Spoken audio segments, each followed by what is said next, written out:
Okay, so the Red Cross is either the flag of Switzerland or it is um, first aid, or perhaps the sign of something to do with hospitals, medical care.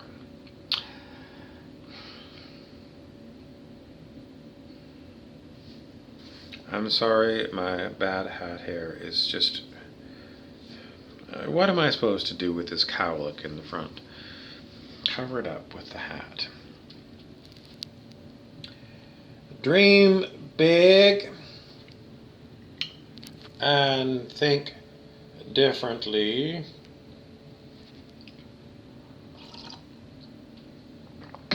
Put it all together, and what do I come up with? I'm a clock watcher, okay? So, and unfortunately, I gotta tilt it this way. Oh, so I've got various deadlines when I'm making videos. The first deadline is 59 seconds because on Instagram you can post something up to a minute. Can you squeeze something that's at exactly a minute? I'm not sure. So if you stop at 59 seconds, you can use that in one aspect of Instagram. The next time limit is 10 minutes. It's also an Instagram time limit, and it's as long as you can get for Instagram TV. And then beyond that, you have to go and post on YouTube, and you can go forever and ever, it seems like. The only limitation is maybe you have to go to the bathroom. You don't want to show people you're going into the urinal or something. But those are basically, the limits that you have got when you're making videos. I don't use Snapchat, so I don't know about that one. But, these are the ones that I use, Instagram and YouTube.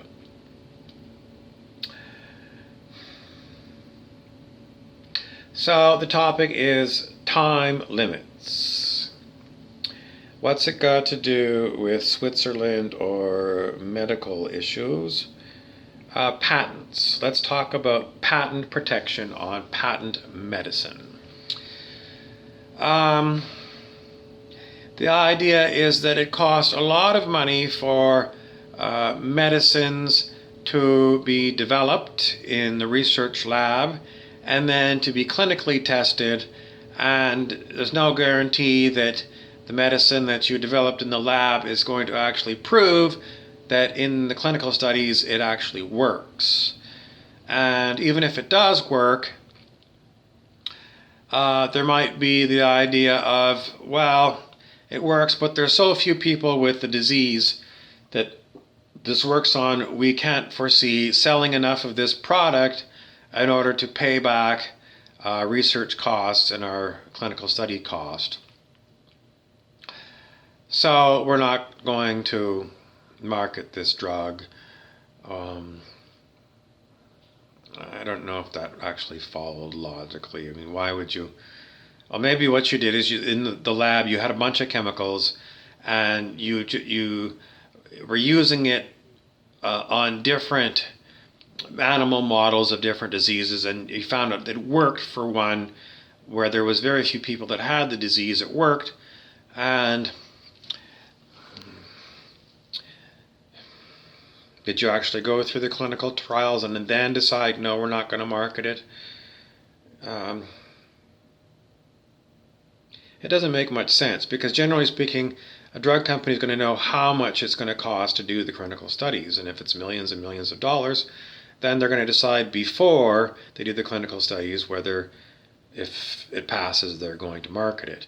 It would make no sense to spend tens of millions of dollars to do clinical studies and find your product does work, and then look and see, well, there's only 10 people on the whole planet that need this, and we're going to have to charge each of them $50 million in order to give them this drug. So we're not going to do it now after we've already sunk so many millions of dollars into it.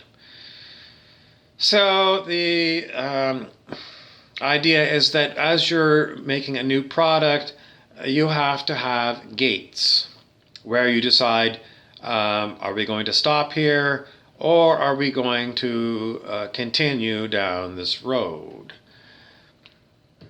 In the movie business, they call it green lighting.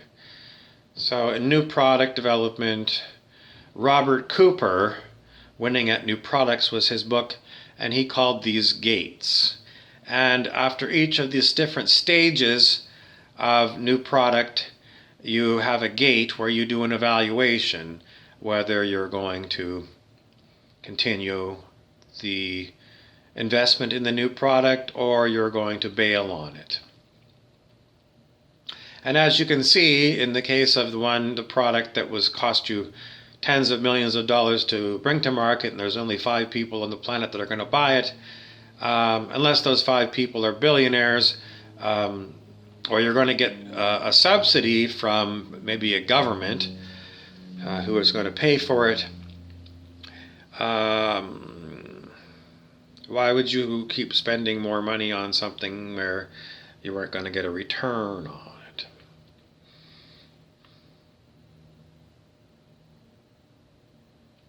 Well, this is what happens if you are a professional corporation and you are running with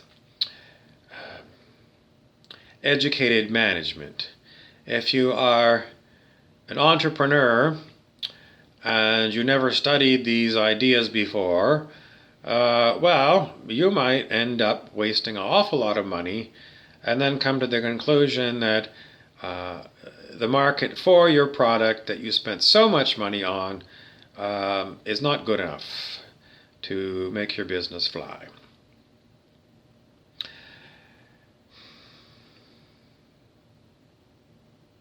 And this seems to be what happens with an endless string of people who go on these Shark Tank and Dragon's Den kind of TV shows with their business opportunities for the sharks and dragons to possibly invest in.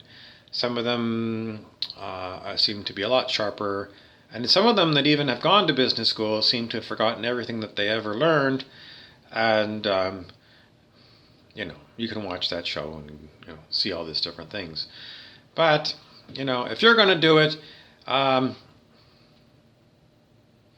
some people are tinkerers, and that's their hobby, is to tinker with things, and in the end they've tinkered with something and they've come up with a widget, and at that point maybe their wife says to them, well, maybe you can sell these widgets.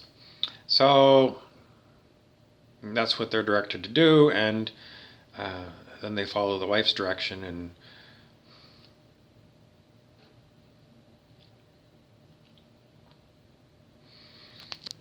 thinking differently, well,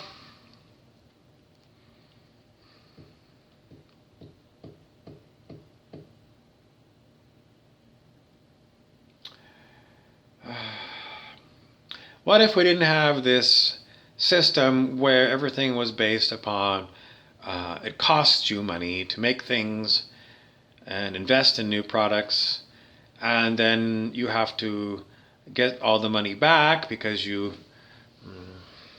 have to, pay back the bank or your investors, or, you need money to live. Everything is based upon growing your economy, your personal economy, your company's economy, and maybe from the perspective of the government, they want you to be in their jurisdiction so they can tax you, or you're going to provide jobs for the people in their jurisdiction, etc., etc. So if you're going to think differently, and you don't want to be communist, you don't want to be capitalist, you don't want to be cooperative, you want something new, because you're innovating with a new kind of way of doing things. Well, you're going to go and colonize a new planet. And in the new planet, we don't want to import all the ideas from the old world. We're going to do it all new.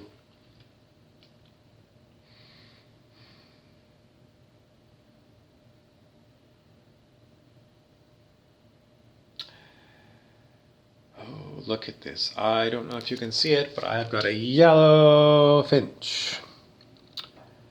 So, and then over this one I've got, they're kind of camouflage finches, but the yellow finch is interesting.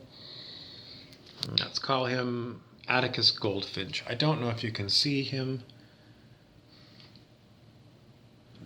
Maybe I can zoom. I can't zoom in this mode. Anyway, there is a yellow finch there. Canary yellow, bright yellow. He's very beautiful.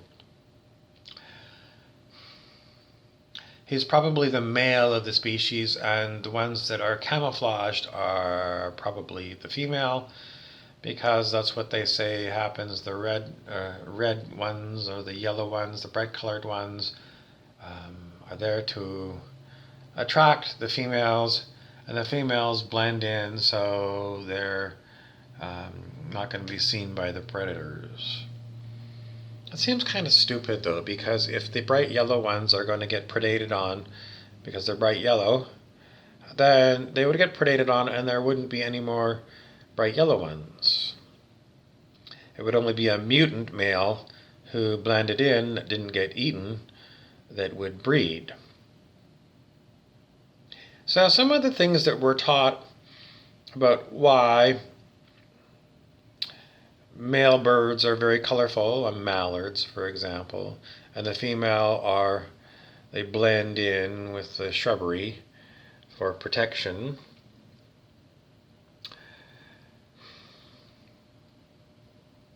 Is it because the female has to sit on the egg? But a lot of these bird partners, the male also sits on the egg. Maybe in that particular species, only the female sits on the egg, and the male colorful one goes and fetches food or something. I don't know. Random musings. No, I'm not going to say I've lost my train of thought. I always go with what I'm given, and I'm given the yellow canary.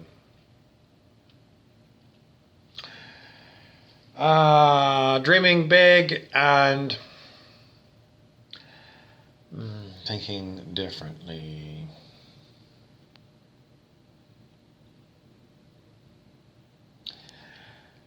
Let's move on to a new topic. Can't be too concerned about anything but new products.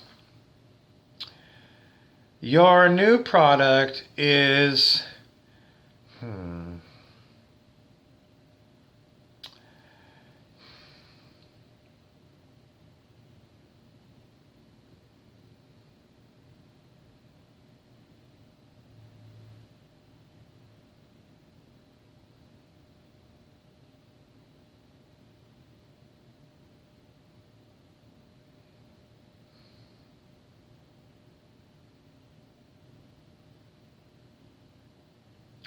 back to the old drawing board. I'm Harry Weaver.